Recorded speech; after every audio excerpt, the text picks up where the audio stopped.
camera see the floor? So it's about here up. Yeah.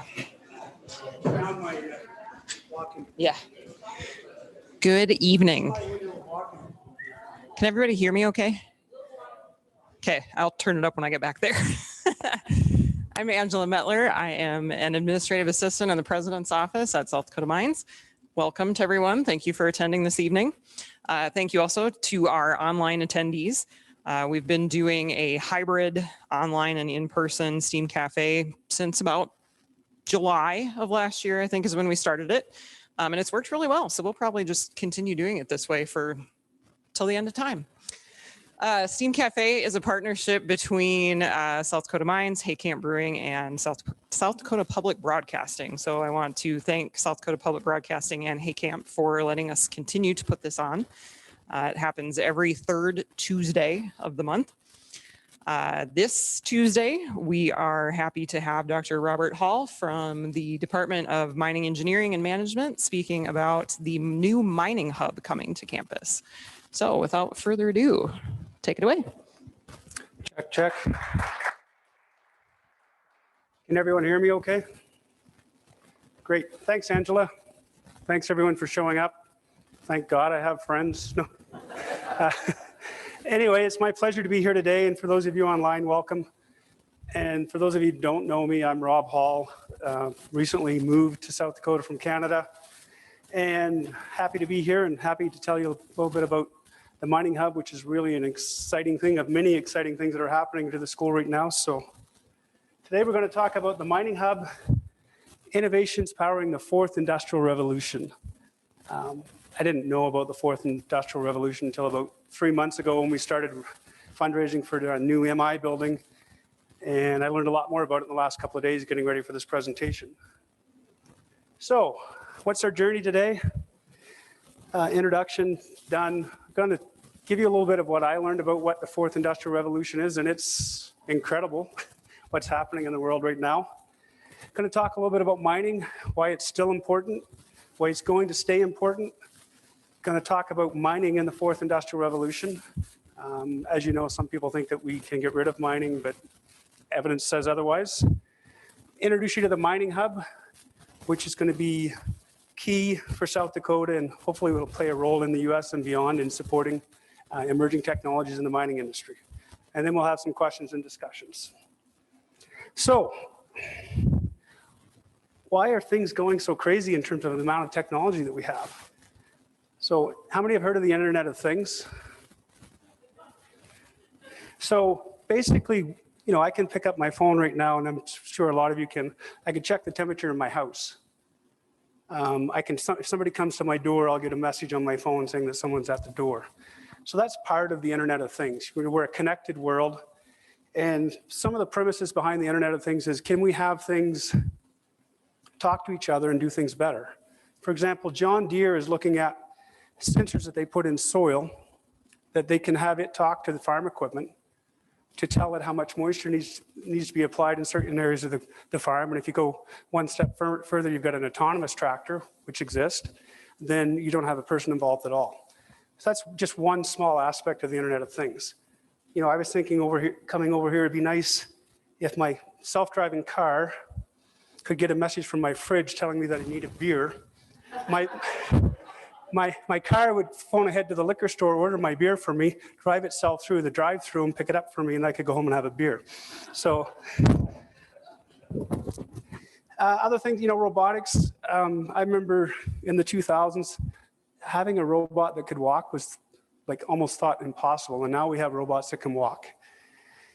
AI, how many of you have been online trying to get support for a bank or some other big company, and you got this artificial person trying to ask you stupid questions? It will get better, but so it's taking over in a lot of areas. 3D printing, faster computing, and you know what's really driven the industrial revolution is these things all work together. You get faster computing, you got real-time connectivity around the world. Any one of you could call somebody FaceTime anywhere in the world, stream this concurrently to them while we're talking, and it's being streamed over the web right now. So it's created so many opportunities for advancements in health, automotive, mining, how we teach. We all saw in the last year how quickly we went to an online world. Give you an example of a couple that I found. This is Adidas is making a running shoe that they can scan your foot. They can combine 3D printing and advanced robotics, and they make the shoe tailored to your foot. And this is a prototype. It's still in development. But you can see where this is going for sports equipment, custom fit helmets, you know, that they could print while you're waiting in some of these places. I found this one quite interesting for the older people in the room. They now have the capability that when they take it, if you've got a bad hip, and I know one person in the room that has had a bad hip, that, including myself, no, that they can take an image of your hip, they can take that image, they can compare it to your own bone density and the structure of your healthy bone. They can then use CAD software replacement for you and have a 3D printer make that for you. I mean, it's utterly incredible. Some other things, wearable technology. There's some work going on at UBC with jackets. Apparently some kids with autism, that they have temperature fluctuations before they have an episode, and that the sweater could detect that or maybe even adjust the temperature to try to help prevent that. I mean, this watch, you know, most of us have some sort of smart watch. It'll tell me my heart rate, which is probably a little high right now. It'll tell me if I had arrhythmia. Blockchain, and I know enough about that just to be dangerous, is basically the ability to be able to transmit information without it being able to be hacked. That's where Bitcoin and some of these other cryptocurrencies have been quite successful. That's where they also get lost if the person dies or something happens to them and all the information is on the laptop and you can't get into it, then the money is gone. Telemedicine, that's happened a bit during COVID. I'm from Canada, some of the rural parts of Canada, they don't have the infrastructure for hospitals all over, so they've been doing that for years. Autonomous cars are here. So what is mining? So basically mining is, does this have a laser pointer on it? Yes. We find something usually in the bush somewhere. I'm not gonna give you a very scientific explanation of mining. We find something that looks interesting, looks like it might be worthwhile, that we want to go get it. Then we'll do some exploration. The geologist will help us determine that there is something there that's worthwhile. Then we'll do some modeling and identify something that's probably maybe profitable to develop. And then we'll start doing develop the project, which involves getting the stakeholders involved so that they're going to allow us to be able to come in and mine that particular product. And we'll go through a permitting process. We'll do the economics, and if all that works, and this could take anywhere from 2 to 20 years, depending on where you are in the world, where the deposit is, the political, and my phone wants to talk to me. And then once we've decided that there's something there and it's economical to mine it, we mine it. Usually, could be truck shovel, it could be drag line. And then we process it to recover the gold or copper, whatever it might be. Then we reclaim the site as shown here, but we actually, when we're here in this stage, we're already thinking about how we could put that site back to the way it was when we started the mining project, because that's part of our license to operate. As part of our plan for permitting, we have to demonstrate that we've got a plan to make sure that we put the earth back to the way it was or better than when we started. So we as mining people like to say, if it can't be grown, it must be mined. Most of us, if you look around, those glasses actually are from mining, they're from sand. So lots of things are made from mining material.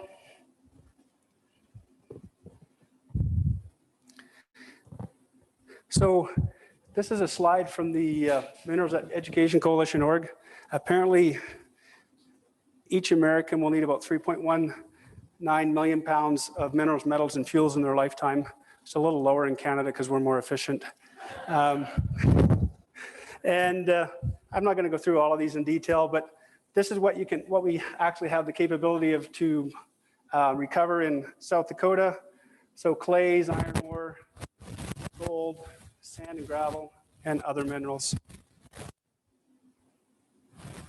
And, iPhone is your classic example of the number of different elements that go into it. The other thing that's interesting is this is what, 10 years old, 12 years old now, maybe? 11 or 12?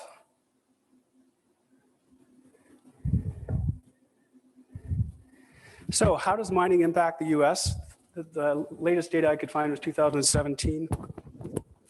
And it employs about 1.5 million people, generates about 95 billion in direct revenue, an additional 217 to the GDP, and $42 billion in taxes. So it's pretty significant. Then if we look at South Dakota, employs around 1,400 people directly working at mines, around 5,500 in associated companies. This includes trucking and transportation. $126 million in labor income, 283 million total, and $500 million to the South Dakota GDP. So it is significant. So where's mining going to go? Some of you probably saw that we flew, not me, but we flew a helicopter on Mars this week. So I'm just trying to get this to stop bumping around. So research has been going on for the last 15 years on mining in space. If you Google it, there's books on it. There's companies that are doing it, not doing it, but they're evaluating it because they figure at some point we're going to run out of resources on Earth, or we're going to call material on an asteroid or something like that to get it to the colonization. And this is a company that's actually got patents, APIS, on mining asteroids. The other interesting area is that there's a lot of minerals in the seabed.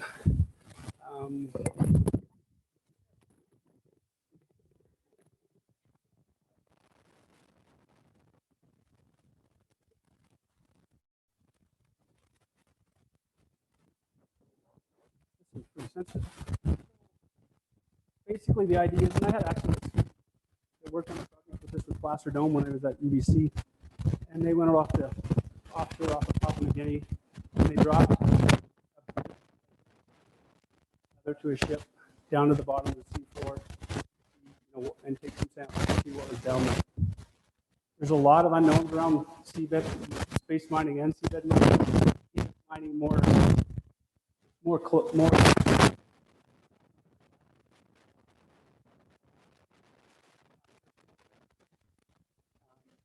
articles here.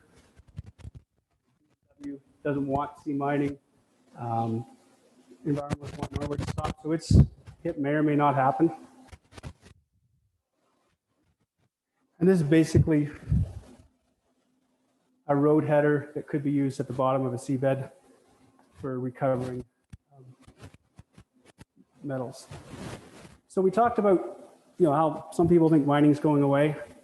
This slide kind of shows you the let's go to this side for a while. I've got camera view between there and there, so I have to stay inside the boundaries. So this is a projection by McKinsey Group that by 2040, electric vehicle, there's going to be an increase of $34 billion demand in lithium, 26 in nickel, 18 in copper, 26 in aluminum, a drop in neodymium, if I'm pronouncing that correctly. Cobalt's going to go up, and you see grid storage, wind energy.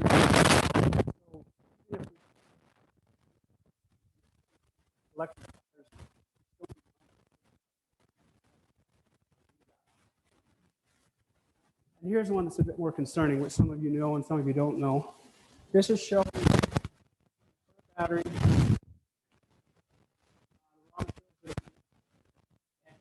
Those raw materials.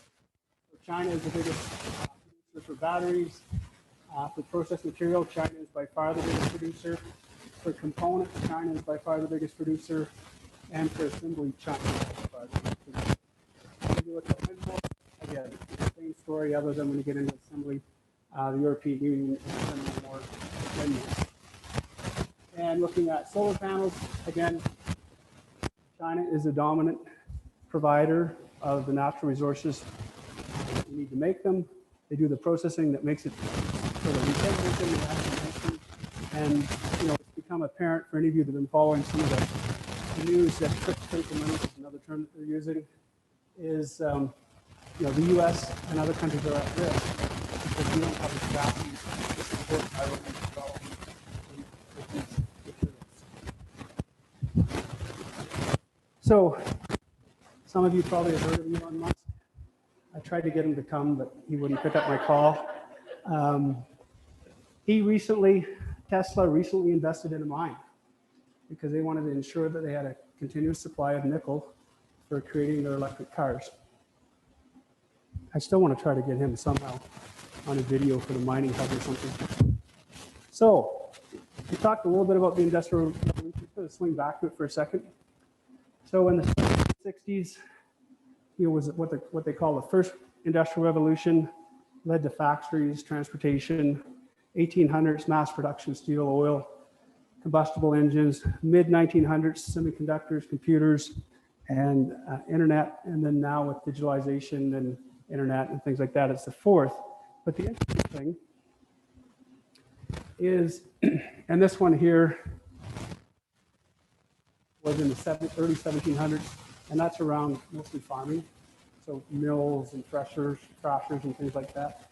But this slide shows that as for each industrial revolution, the amount of minerals and metals and material that we needed has gone up significantly. So, fourth industrial revolution, what this is showing here, it's like almost 25% more material that's going to be needed. So don't tell me mining's going away. So, mining technology.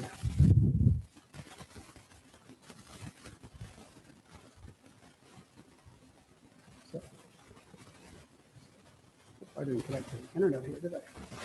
So, if I was connected to the internet, what this would show is a truck that's bigger than, what, 1.5 times the size of this room, Ken, in height, for 797, drives itself.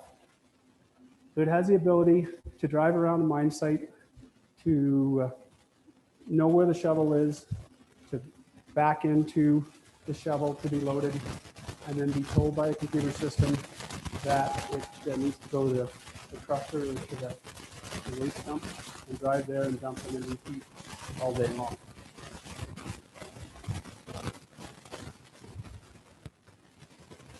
This is another video that we worked on. I had to pull up the internet. So this one here is, you know, how many of you have played with drones? I know you have. So drone technology is evolving all the time, and you know, people are using it for, Amazon wants to do deliveries with it. Some restaurants, I understand, are delivering meals with them. The mining has adopted them as well. This video here would show a drone flying autonomously underground in an underground mine using a LiDAR system to map the underground mine.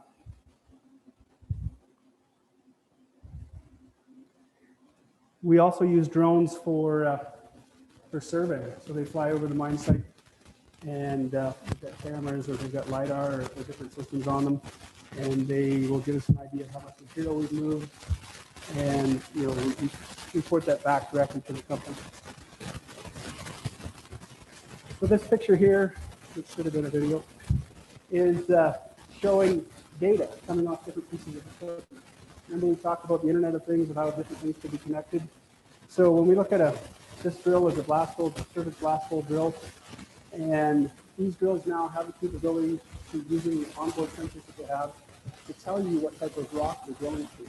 That information can be fed back to an info database, and then the blasting engineer can use that information so he or she can design the blast to suit the rock that they're actually drilling versus going on a guesstimate of what they think of their intrusive experience. At the same time, you know, the shovel over here, the drill over here, we can also take they'll take samples and they'll look at the quality of the ore there. It's great. Shovel over here and all that. Communicate to the truck what they're doing on it and know where it should go in the mine if they're doing a stockpile for blending, because in some situations, in all situations, we need a consistent feed into the processing plant. So in order to do that, because as you know, the earth isn't consistent, we have to identify different levels of grade, and then we usually put them in stockpiles and mix them to get the grade that we can provide to the plant. Some other technologies, reclamation. It's, you know, as I said, we start thinking about it. When we start thinking about a mine, we use satellite imagery now to watch as things evolve over the mine. Google Earth, for example, we'll use drones to fly over reclamation areas. The maintenance, whoops. You know, one of the largest costs in mining is maintenance. It's 20 to 25% of the operating cost. So we're now using AI to try to identify when failures are potentially going to happen so that we can shut the machine down early so we prevent it from failing. Because sometimes when one thing fails, other things fail after it. Processing, anything from tech up in Canada, up in BC at Highland Valley Copper, they're using artificial intelligence to manage their throughput and their process control, and they've seen a significant increase in input. Health and safety, we talked about wearable technology. Mine sites want to use that as well. One of the big things for call touch is people falling asleep on 12-hour shifts. So they have technology that will watch your eyes for micro sleeps from blinking. They also have a smart cap, which actually measures brain waves. And they'll tell you if you're going to be experiencing sleep. So there's tons of stuff happening in mining related to the fourth industrial revolution. Not only are we providing material to facilitate it, we're actually implementing technologies as well to make us better at providing that material. So the mining hub. Sounds like a cool name, right? So I'll let you take a second to read this and I'll have a drink of water.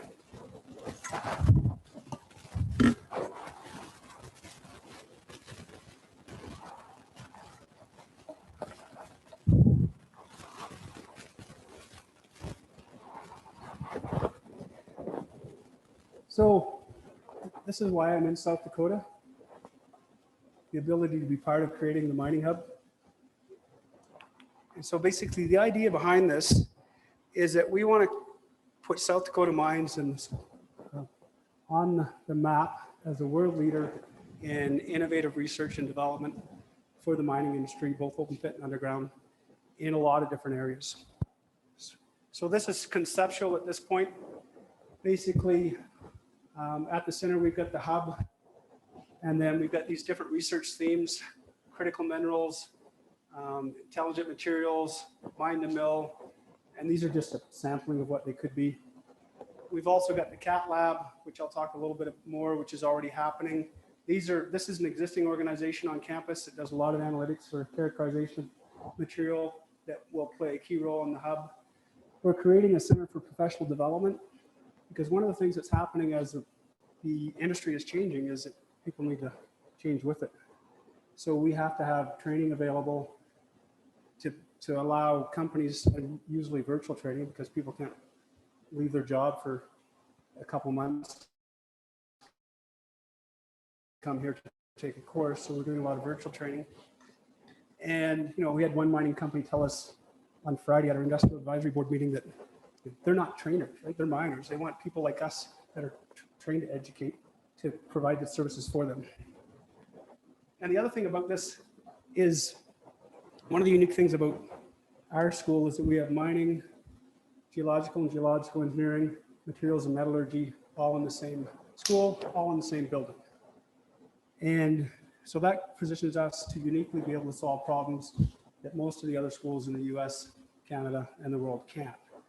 And in combination with that, we also have mechanical engineering, electrical engineering, industrial engineering, chemical, I'm sure I'll forget someone, civil. And the idea is that we want to bring people from each one of those groups or departments to come in to work on a project that is identified by the hub, which is going to be supported by companies, which I'll talk about in a second, so that we can get the best people involved to help solve those problems. Supplementary to that, we want to be able to allow our undergraduate students to have a word I learned at UBC was a transformational learning experience. So we want to be able to have them work in a multidisciplinary team on a project associated with the mining hub. That's a real world project. It will enhance their learning skills, learning ability, and create them with more opportunity for jobs in the industry. So, CAT is already up and running. You can plug your ears if I say anything I shouldn't. We currently have one mining undergraduate intern working on projects with the CAT lab, 3 mechanical undergraduate interns, 1 graduate student, 1 postdoc, numerous projects that have been identified as part of the work that we're going to be doing with CAT. We're going to take the 1700 level up at Sanford Underground Research Facility, and we're going to make that a world-class underground research test bed and showpiece. The Caterpillar is going to do that, and we're going to work with them to do it. We're also going to work with local companies like Pete Lean and Core Wharf to just demonstrate surface mining technology. So now I'm just going to talk briefly about how we think the mining hub is going to look in terms of a framework. So if any of you have mining companies that are in the room, I don't think there are, or online, this is how you become part of it. We started working with people from our industrial advisory board. And initially it was myself and Lee Freeman kind of putting together an idea of how we could work together with multiple companies in a research consortium. Once Lee and I had something that was worth kind of presenting to others, we got together with the head of geological and geology and the head of materials and metallurgy, and we kind of went through it a couple more times. And then we had Brian Fox with Komatsu, he's on the mining IAB. Brian Tiedemann is with Pete Lean, he's on the mining IAB. Scott Knips with Caterpillar, he's on the materials IAB. IAB is Industrial Advisory Board, for those of you not familiar with it.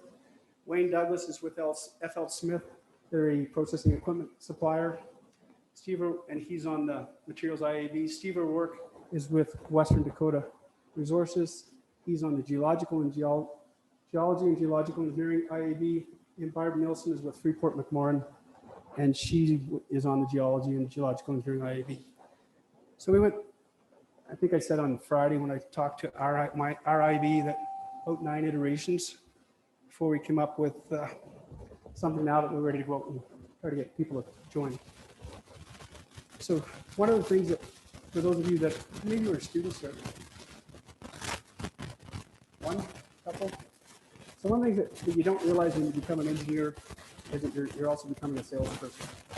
Whether it's your ideas inside your company, whether you actually win the sales, everything that you do or you want the company to do has to have an economic benefit, or a safety benefit, or environmental benefit. So for the mining hub, what we've identified as the value proposition is that companies will be able to leverage their funds with other companies. So if you see the power of GoFundMe, everybody puts in $5 or $10, and all of a sudden you've got 1,000, 10,000, 100,000, depending on the cause.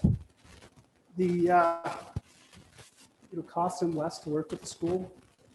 As an institution, we have costs that we have to recover, and that's in the form of an overhead. For large consortiums, we reduce that. Access to state-of-the-art facilities and exceptional faculty working on cutting-edge problems. State-of-the-art facility is a new building we'll have in a couple years. Be able to help shape the future of undergraduate and graduate students, because as I said, the world is changing at a rapid pace, industry is changing. So if companies that get involved with us are they're going to have close access to those potential employees if they want, and also help to shape their learning. Be abreast of the latest advances in minerals, industry research in complementary fields.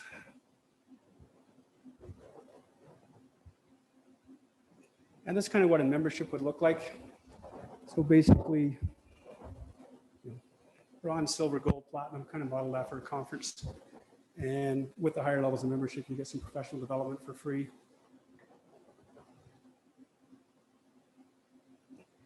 And basically the structure we're looking at, and this is kind of hot off the presses. So whoever brings the first check probably can influence this. So we're looking at a 15-member board, and the board will work with the mining hub manager to kind of decide where the research dollars should be spent on what types of projects. Board is voted in by the membership. and you get credit for in-kind contributions. So some of the companies that are already I've been talking to, or we've been talking to, that have expressed interest. So Caterpillar, Komatsu, two of the largest equipment manufacturers in the world. FL Smith, Dakota Territory Resources, Pete Lean, Nucor, Core Wharf, Respec. Amazon may surprise some of you. Amazon has a mining division. They do a lot of cloud-based hosting for mining companies. So one of the big areas, I mentioned artificial intelligence, machine learning. So we're hoping that they'll partner with us in that area. MapTech is a company that provides mine planning software. They already support the school quite significantly. Hexagon Mining is a mining technology company. Aviva is a data analytics company. Valancy, who will probably be here this summer actually, is a drone delivery company. So they're interested in, can they set up a model where at a mine site they can deliver certain pieces of material or parts or health and safety material to the mine. And their model would be if there's a market in South Dakota, they would come to South Dakota, they would work with Western Dakota Tech to train the drone operators, and then they would be a licensing fee or a subscription fee to whoever wanted to use the drones for the particular application. Epiroc is another equipment manufacturer, and Nevada Gold is a gold mining company.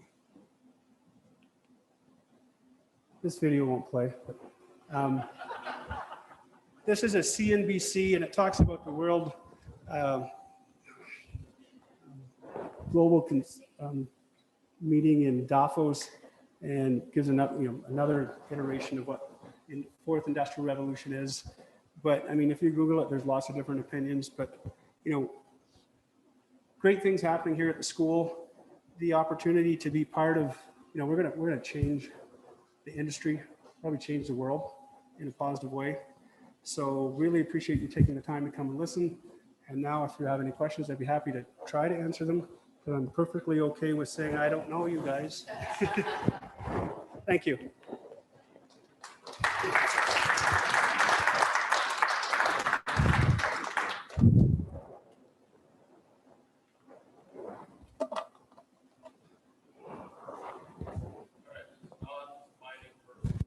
Okay. Is it a battle with people that I'm raised in Chicago, New York, that want to destroy her, want to keep the phones? Yep. But I mean, that's why we need to do better at educating people than what I just showed. That you can have a green, we can do more recycling. I didn't mention that, I should have. But we can't have a green economy without mining. We can't have a society without mining, really. If you want to go back to cave person times, we could, but I don't really want to. I've slept out in the bush and the stove's gone out. I don't really like it when it's minus 15 or minus 20. So, Rankin? Tell us about critical minerals. Are there any in South Dakota?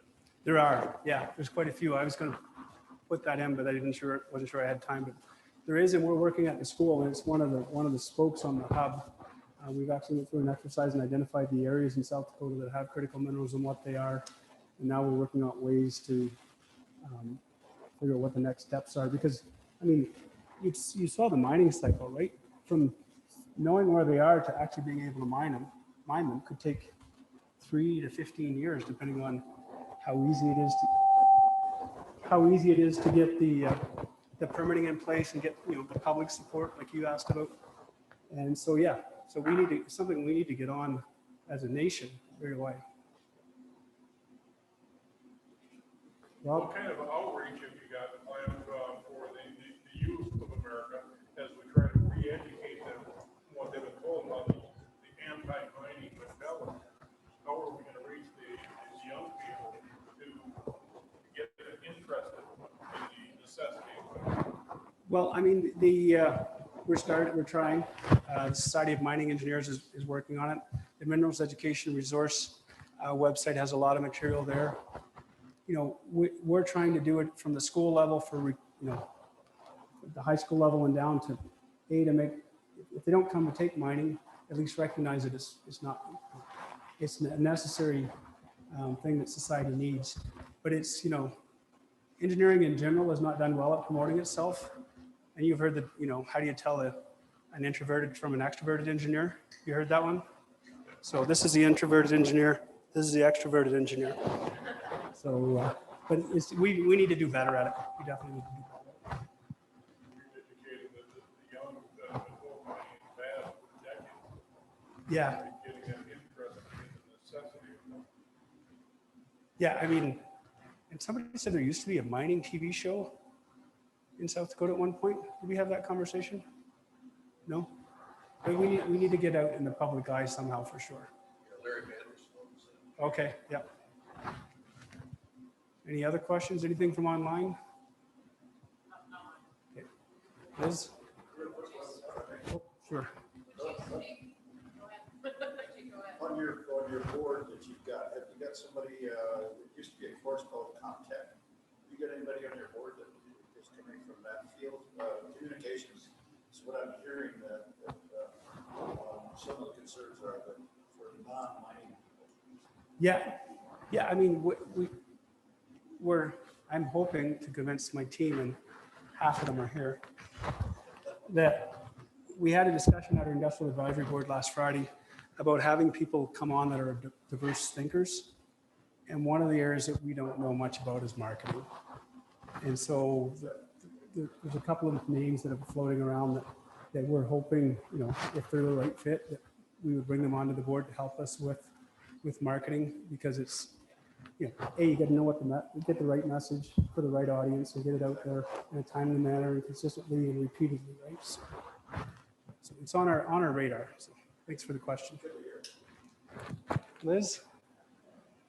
This was an eye-opener to me, but can you speak a little bit about, when you talk about autonomous vehicles, that it's not actually displacing employees, but that employment shift. Okay. The education shift. Yeah. So the question was, automation is going to change the workforce. It's not necessarily it'll eliminate some jobs, but it'll create better jobs for those people that want to retrain or want to do different things. And so companies are aware of that, and they're working with trainers. And Western Dakota Tech has just started a mining. They keep changing the name, autonomous technician program. It used to be mechanician, but now it's mining autonomous technician program, because they recognize that as Core Wharf is thinking about going to autonomous haul trucks. And there's not only autonomous haul trucks, there's autonomous bulldozers, there's autonomous loaders, there's pretty much everything other than the shovel has been automated, as far as I know, on a mine site. So they're looking at working with Western Dakota Tech to provide training for people that are going to be able to work on mine sites with autonomous equipment. And I think I heard that for each autonomous equipment, you need two people or three. I don't know. So it may create jobs. It'll be different jobs. It'll be more technical jobs. Probably less stressful, because I don't know if any of you have driven 12 hours on a road trip, and that's a road trip. Imagine going 12 hours back and forth to the same shovel all day over the same route, driving from here to the airport and back for 12 hours. So, any other questions? Yep. So you've got the CAT portion now underway. When you look at the capability of your team and resources within the school, where do you think is the logical next target market you want to go to? Is it $1 million, or is it? Yeah. So I think the next one that's already happening, which is the professional development. The professional development, we're already doing that to some degree, but we're going to enhance it. And then I would say after that, critical minerals, we have to. We just can't wait on that one. And we have the expertise. And then probably big data, but it's really up to who decides to join, because it's their money. They work with us to identify what areas they want work done on, that we have people that are interested in doing the work on, and then we start working on it. So. Anything else? Yep. So in a perfect world, what's your timeline on this as far as the hub itself? Is this like an ongoing project, or is this something you're hoping to have like established in the I didn't want it to start till next year. So, seriously, good question. I came here in August. Knew the cat lab was going to happen, knew the mining hub was on the radar. And then all of a sudden, we just started getting the cat lab going. And people started asking about how to get involved with the mining hub. And we didn't even know what it was then. So I'm hoping by the end of this year, they will have 10 members and start working on projects in the new year. Is kind of my goal. I mean, Valancy wants to join now, the drone delivery company. Some other companies that I've talked to, I mean, I purposely haven't talked to some companies because I wasn't ready to say this is how you get involved. But I'd say, we still have to get the legalese around, the framework. But I'd say by the end of the year, we'll be up and running for sure.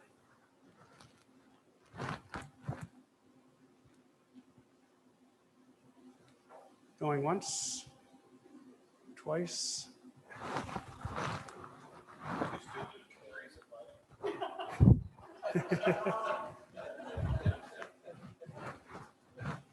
Well, thanks everyone for your attention. I really appreciate the opportunity to speak to you. And if you want, I'm going to hang around and have a beer or two. If you want any more information, feel free to ask me. Thank you, Dr. Hall. Thanks again, everybody, for those of you who came in person and for those of you who attended online. We couldn't do this without your support, so thanks for showing up. Just wanted to tell you briefly about next month's STEAM Cafe. This will be happening on May 18th, same place, same time. The presenter is Mark Anderson, who's an instructor in our Civil and Environmental Engineering department. He's going to talk about the nation's aging water infrastructure. There are 2 dams here in the Black Hills that have significant to high hazard potential. And so he's going to talk about the challenges that the nation faces in what can it do about our aging water infrastructure. So hope to see you either virtually or in person next month. Thank you for coming.